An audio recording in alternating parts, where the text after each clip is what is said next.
তো গাইস চলে এসেছি আর একটা ভিডিও নিয়ে। আর সকাল সকাল স্নান টান করে চলে গেলাম চণ্ডী মন্দির দিকে। আর চণ্ডী মন্দির দিকে দিয়ে দেখছি না সবাই একটানা বসে আড্ডা মারছে, মন্দিরে কেউ নেই।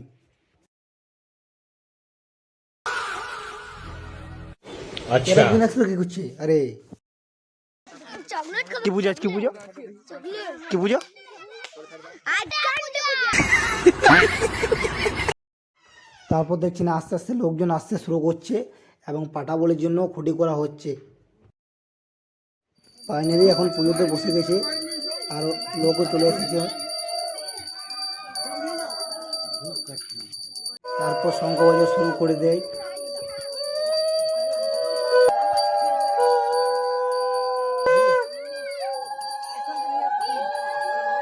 এবছর অনেক লোক কম হয়েছিল তাই ভিড় ভাড়াক্কা হয়নি, আগে বছর পারা অত ভিড় হয়নি। আস্তে আস্তে লোক কমে যাচ্ছে আর ততক্ষণের মধ্যে পাঠা বলিও হয়ে গেছিলো। তারপর আবার প্রসাদ দিতে শুরু করে দেয়। সবাই প্রসাদ নেওয়ার পর আস্তে আস্তে বাড়ি যেতে থাকে। তো ভিডিওটা কেমন লাগলো লাইক করো, কমেন্ট করে শেয়ার করো।